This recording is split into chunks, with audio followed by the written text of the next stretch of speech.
Welcome back to the Kyle Hartman Project. Everybody, I'm super excited to be here with you today. It's New Year's Eve. We're capping off 2017. I left episode 17 just to do that. I'm very excited to be sharing with you guys some of the experiences and some of the things that occurred in my life in 2017. It was a blur. It was a complete blur. I was thinking back the other day to myself just where I was last year on New Year's and kind of what I was doing to kind of gear up for, what was coming for 2017. And I was like, man, I can't even remember what I did or where I was, but I finally was able to remember. I didn't really go out and party. In fact, I was actually out trying to promote what was known as Crowd DJ, which was an app that I started working on with a bunch of really close buddies back in Cincinnati.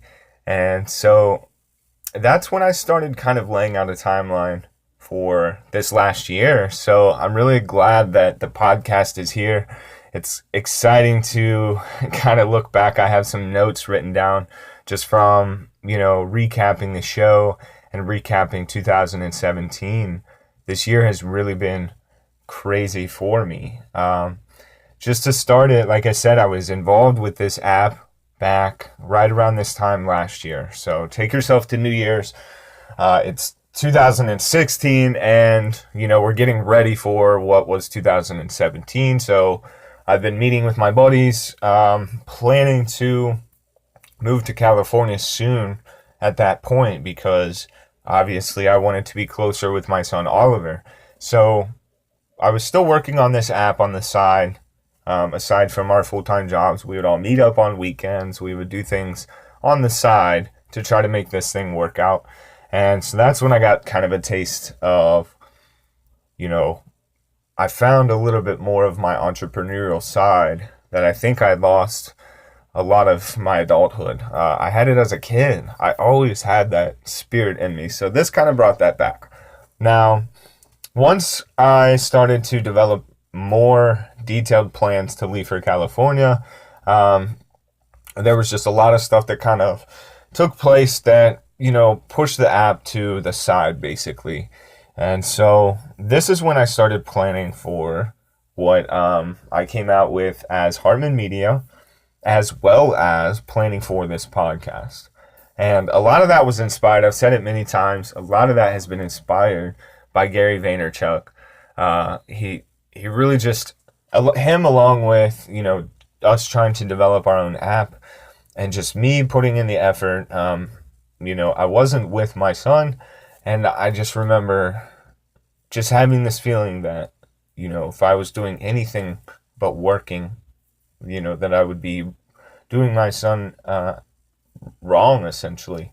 Or at least that was sort of how I felt. And so basically, I just kind of started working on this podcast. And one thing that I really want to say about the Kyle Hartman Project was, if you go back to my first episode, which wasn't a whole year ago, but it was in 2017, I just mainly wanted to show that you can start doing something. And when I start laying out the podcast timeline and explaining some of the relationships that I still have to this day from the show, I think that it'll be a good example of what I mean when I say, that if you just start doing something that you're passionate about and you just put a little effort into it, I'll show you kind of the recurring effects that you get from that. So moving back to the move to California, I had a lot of stuff to kind of get together still, a lot of things to kind of prepare for as far as moving across the country. And so things like the podcast and the media company, those things were started a long, long time ago as far as me putting in the work to make them possible when I got to California. But I did put a timeline that I wasn't going to really start sacrificing a lot for them until I was in California. And so it wasn't until I was in California, I drove all the way to California. Now, the funny thing about my trip here So I used to drive my family van. I bought that after one of my cars had broke down after I got out of the military. And this van had like 300 something thousand miles on it. And so I was in this little bit of a bind of, do I want to try to just take this thing through its last journey and drive it to California, or I need to come up with a plan to get a car. So logic struck, and I realized that, it just wasn't logical to take this van that far. I wanted to get the trip done in a timely manner, as well as be able to enjoy it and not have to stress the whole time. But not only that, the job that I was able to land out in California, I had a start date. And so I was actually on a pretty strict timeline. So what I did, I ended up just getting a quick, I got into a situation quick with a buy here, pay here. I knew it wasn't going to be good as far as interest. I knew it was a terrible way to go as far as buying a car. I just didn't have any choices because my credit's not that good, I'll be honest. So what I did, I just got a car. Now, I get this car, everything's great. I have a trip to California. I'd even actually hit a piece of metal just before I made it all the way in California. But there will be a lot more details about this trip in my book that's actually going to be coming out. And we're actually going to talk a little bit about the book as well. So back to that though, the whole point being, I get to California and I have this car and I have a place to stay. And I have a job. And so things are really looking up. And out of the blue, not too much longer after I'd already gotten to California, my car gets repoed. So there I am on lunch, watching my car get towed away. And when I finally figured out what had happened, because I knew I had been paying on it, so I knew that wasn't the issue. But I guess somewhere along the way was not supposed to actually move a certain amount of days after buying the car. And so and they have GPSs in their cars, is what I found out too. So they were able to track and just basically see that it had been immediately taken to California. I'm talking days within me buying it. So I'm sure it probably brought up a red flag in their system or something like that. They were able to track it and they repoed it. So I was left without a car. And then my place of residence at the time was an hour and some change without traffic to work. So I was left kind of stuck. So luckily, I had been doing enough saving for the little bit of time that I was already there. And luckily, I didn't have to pay a whole lot of rent where I was staying. And so I was able to find a car fairly quickly. It's the car that I still have that is actually still not on the road. There's just certain things that happen with older cars, I guess you could say, that are just hindering it right now. So after the holidays, we're going to be back into this car. But so the whole point behind this story is basically just that it took a lot to get to California. And I know that I had a huge bit of inspiration, seeing as that my child is here, and I'm working as hard as I can to get, the best relationship that I can have with my son. So I think that it was a tough journey, but looking back on doing it, I think that I'm very grateful for everything that happened up to this point. And so I want to turn the tables now to what we're doing now with this podcast. So episode 1, 2, and 3, I did alone, and I was just basically just kind of teaching myself how I was going to do it. I knew that coming out with a weekly show, I had to have some consistency. So episode 1, 2, and 3, if you look back on those, the first one is just my manifesto, and then the second and third one are literally just me kind of coming at you guys from, I think it was like inside of my car at the time, just kind of laying it out there, what I was doing and what I was planning on doing. And now I knew that the podcast was going to allow me to do a couple things. First of all, it was going to force me to stick to my word and stay accountable, because I said that I would put out an episode every week, or at least, very close to that schedule. And so that has definitely helped me out a lot, because one of my biggest issues has always been accountability. Anybody that knows me close can always tell you that. Anything I've ever done. I've always just had trouble just showing up consistently on time every day. And so I knew that this would help me with that. Another thing that I knew this would help me do would be to continue to network with more and more individuals that would, somehow help me along my journey to better myself or to educate me on something. So it started off great because my first two guests became two gentlemen who I still work very closely with to this day, Ronnie Jackson and Antoine Way. And in fact, Ronnie's wife, Shay, was episode 15 on the project as well. So I work very closely with these three to this day. They have their own companies that I am now affiliated with. We partnered. We are actually working on certain things together. So that relationship has lasted since we started the show. And of course, I've known Ronnie since before then and things like that. But once we had our episodes together, it just started sort of like this line of communication between all of us from that point on that just really hasn't died out to this day. And so shortly following those guys, I had my buddy Dove Sigapome, who I still socialize with every single day. He is a hip-hop artist. Now, so I've tapped into having guests who are musicians, vloggers, entrepreneurs, fitness gurus, you name it. We're getting into the racing world, but we're going to talk about that a little bit later. And so it's just really cool how immediately in the beginning of the show, I was already networking with a variety of people, and none of these guys were near me when we recorded. I mean, they're all from around the different states. So after Doe, I had the opportunity to go to Los Angeles and actually record a vlog with my buddy Adrian and my buddy Jason. And they're vloggers and a bit of entrepreneurs as well there. Okay, so continuing to episode 8 and 9 I did by myself because that's when I started researching a little bit more into certain entrepreneurs and CEOs. So I did a little digging on Airbnb and I covered them in an entire episode. And then the next episode I did benefits of collaborating. And so benefits of collaborating was huge because that's where I started to feel the effects of collaborating with all of my guests and things like that. So then I hit Unorganized and Lost with my friend Michelle. She's a vlogger on YouTube, has a wonderful channel. Her, Stevie Dub, he was on my show. He's a rapper, hip-hop artist, entrepreneur. Those guys I met through Twitter and still work with closely to this day.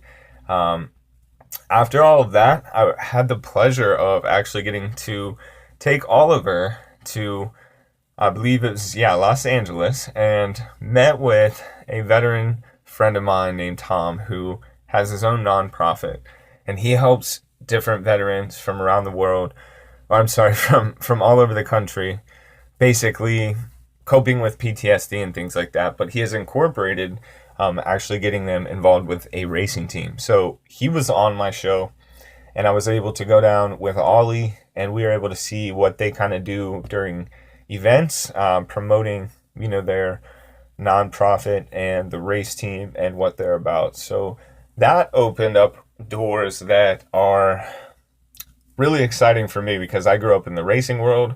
I'm an Army veteran, and these guys just do a lot that really just, grabs me as a person. So it was really nice to have those guys on my show. Up after that was Jabril Salam. Jabril and I are very close. I recently just talked to Jabril. He gave me a lot of good insight about some of the things that I want to do for the podcast. He has his own vlog, his own podcast.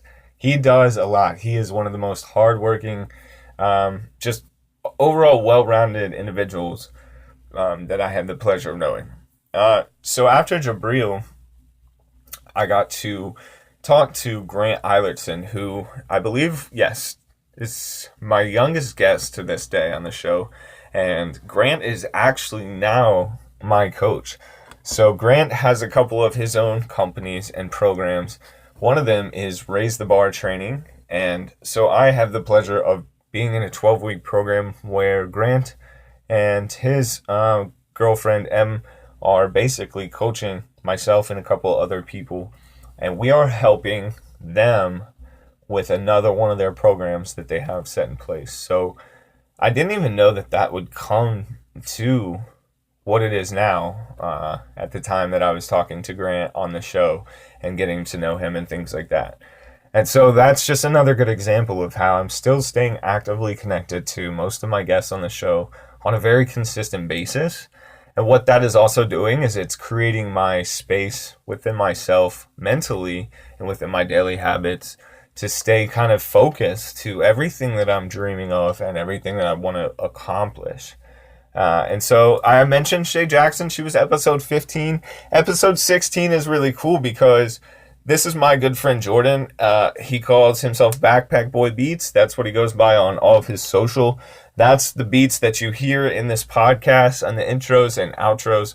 So I'm very excited to have made connections with him because he does so much great work. Him and his girlfriend are both in college. They're both going after some seriously cool degrees, but they do a lot of really creative, really interesting work on the side. And so I'm really excited to be a part of their team as well. And, so that is just one of the big exciting factors to this project. I think that is motivating me to continue with the show. And one thing that I plan to do, I think, from here on out, and we'll talk a lot about this more next episode for the new year, for episode 18. But I am going to actually start structuring my episodes a little bit better. And then I think what I'm going to do too is wait for the next episode to announce our first couple of guests on the show coming back into the new year. All right, so getting to the new year, I basically hope that you guys all have, just the best new year. Make sure that you guys are safe. That is the most important thing. There are people out there in the world that care about you. So just take care of yourself, be smart, be safe, and, take advantage of Uber. Don't drink and drive.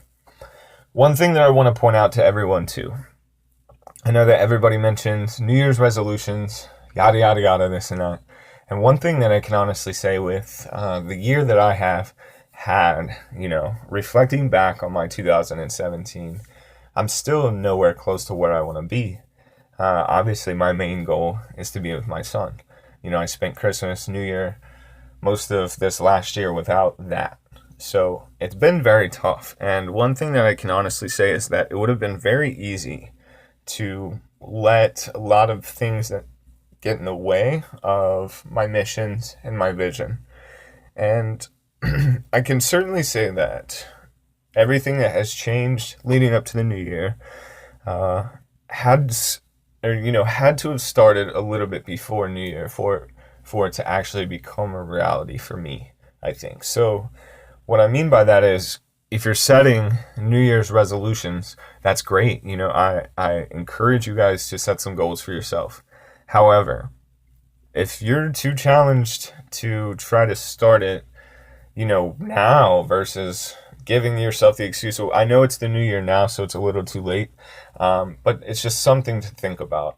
If you're setting goals that you don't really think you're going to be able to stick out for the entire year, then I think you're setting your goal too big, so it's just something I want people to kind of toss around. Start setting more realistic goals. Start being more true to yourselves. One of my biggest problems with myself and with my progression as a young adult was the fact that I don't think I was being completely honest with myself in many situations. And so, I think that's important to just really be able to self-reflect and say, you know what? I'm calling you out on your own bullshit, Kyle. Something like that. So just think about it. And when you're trying to better yourself, when you're setting these goals, learn about what it's going to take for you yourself. You know yourself better than anyone. You know what it's going to truly take for you. If it's something that's holding you back, if it's something that's killing your motivation, if you get on a routine and something blows that motivation, you got to cut whatever that is out. You have to face that reality. Okay. Anyway, I hope you all have a great, great New Year's. I'm going to leave you all with a quote. It's by an author named Joseph Campbell. I'm very into writing now because I am going to be writing a book. You will hear a lot more about it coming out in the next episode. So, it is going to dig pretty deep. I'm pretty excited. Should be pretty interesting. I'm tossing up a couple name ideas right now, but it is definitely underway, and it will be out by Christmas next year, I mean. So, Joseph Campbell had a quote that says, "We must let go of the life we have planned so as to accept the one that is waiting for us." Okay? So I want you guys to take that into consideration. Try not to let the past ruin, your next 10, 15, 20, 25, 30 years. If you have small children, that's their lifetime. This is your chance to restart. This is your chance to get on their level of feeling like a kid again and not having any fear and not worrying about, what society thinks about any of your choices to progress or anything of that nature. So, have a wonderful new year. We'll see you on episode 18, bringing in that new year, and I hope you all have a wonderful, safe weekend. This has been another episode of the Kyle Hartman Project. We're excited to have you guys back. Look for some big changes on the future episodes once we start bringing some guests back into the show.